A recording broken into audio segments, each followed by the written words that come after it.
One carrying Dutch prisoners called the Maru or something, and then our ship, I think we were on the, I'm not sure, I get mixed up the names of these ships. Don't know which was the Dainichi Maru, it was either there or Java, I'm not sure.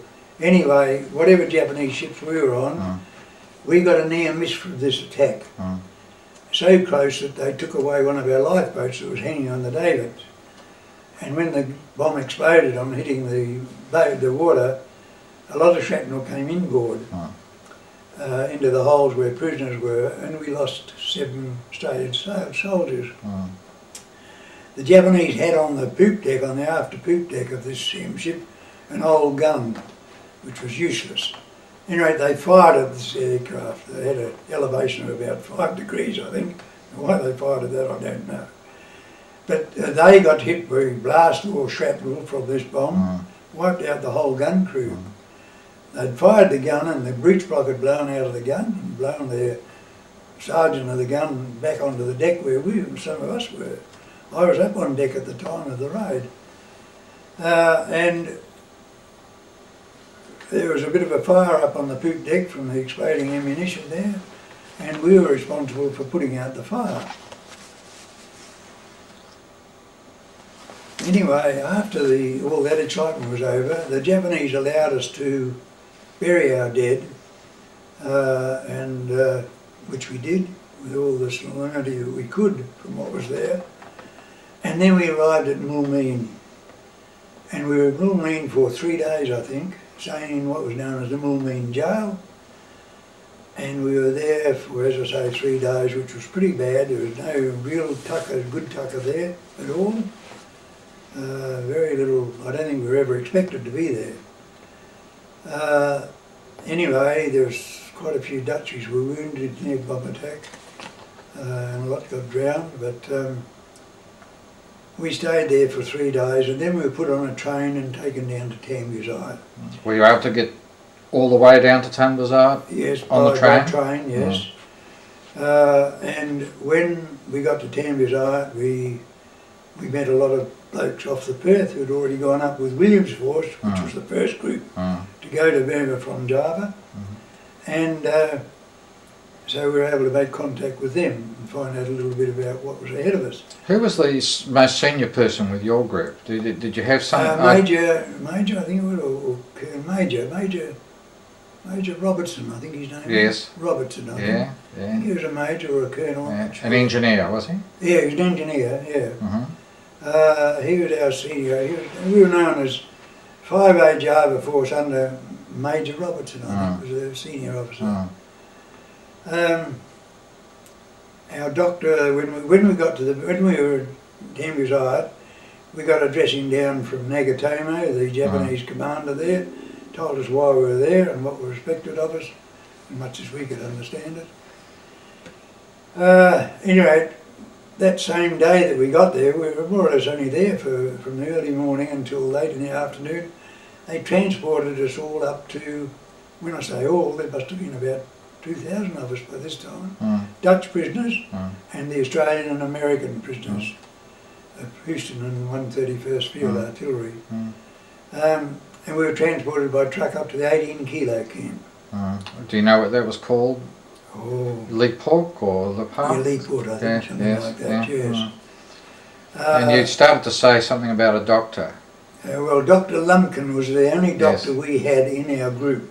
He was an American doctor from the 131st Field Artillery unit. And he stayed with us from the 18 kilo camp where we started, constructing line. We went out to work the next day, told us what we were supposed to do, digging embankments and all that sort of thing. And we were there for about, I suppose, 3 or 4 weeks at 18 kilo, when we worked ourselves out from a distance from the camp, and we then walked up to the 26 kilo camp, where we worked from there for about another month, I think.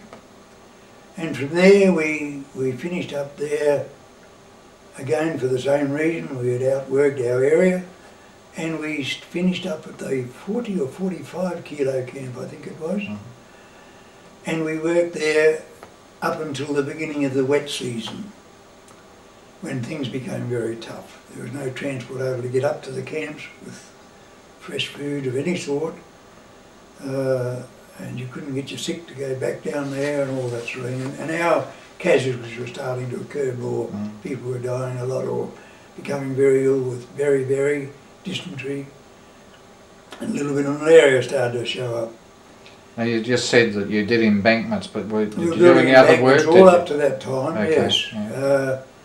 And then when the wet season started, we were in the 40 kilo or 45 kilo camp. We started to get involved building little bridge embankments over little washaways really. They're only small bridges, probably 8 or 10 feet high and not very long. And I was involved in that. What was the technique for building those bridges? You just had to get the trees down from the jungle and cut them up into whatever length the Japs wanted with cross-cut saws. And they used to chip the top of them off and make them a flat sort of thing to nestle into one another. They were quite adept at doing that, the Japs. They used to straddle these logs and work adze between their feet, chipping away at it. And we had to do it in the finish. They showed us what we were supposed to do. I didn't become an expert at that, but I did do it. Lucky I didn't chop my foot off, I suppose, but there we are. However, we stayed there for about a month again, and then the wet season, they wanted to shift it up to the 100 kilo camp. And we walked from the 45, it must have been, to the 100 kilo camp in the wet season. Now you must have crossed some rivers. Oh, no doubt probably two or three. Yes. If they weren't rivers, they were raging streams, tributaries, you know, yes. We had to do that, yes. And you're in slush and mud all the time. You tried to traverse the road that had probably been there but was washed away, or no trucks were on it. Did you see any coolies at any time? No, I never saw a coolie on, except dead ones. I saw a couple of dead ones who were dying of cholera. They weren't dead, they were dying of cholera from out of the 100 kilo camp at one stage. But I never saw any coolies working anywhere on the line. However, we eventually got to 100 kilo camp after marching most of the day at around about 11 o'clock at night. Now the kitchen staff had already gone ahead of us within trucks apparently. They somehow got through, and they had the kitchen working, and they had some rice for us when we got there. But of course we were dog tired and we just crashed when we got there after eating the rice. And the next morning we sent out to work from the 100 kilo camp. Did you have any ADAP huts when you arrived? We were in ADAP huts all the way. We were fortunate in our group, I think. When we got to the 18 kilo camp, the huts were up. 26 kilo camp, the huts were up. The 45 kilo camp, the huts were up. One of them, I think the 26 kilo camp was in rather dilapidated position. I think a lot of natives had been in that prior to us. And they'd left it in a pretty poor state. I think there was some sick or dying natives in the grounds, you know, somewhere there, and a lot of filth in the camp. Anyway, we got to the 100 kilo camp. The next day we were up after the night's sleep, out to work at the 100 kilo camp. Still we were engaged for a while there in embankment work, and then as the wet season got worse, we started to get employed pulling down trees, cutting down trees for sleepers and all that sort of thing. So we involved in the jungle more, pulling down these trees. So if they were using those trees for sleepers, they were using them for sleepers. They must have had a sawmill or something somewhere running somewhere. I don't know what they. You never saw them in their slab? I never saw them in their sleeper slab. No, no. So whether they're doing them somewhere along the line behind us or somewhere. Do you remember Dr. Lumpkin dying?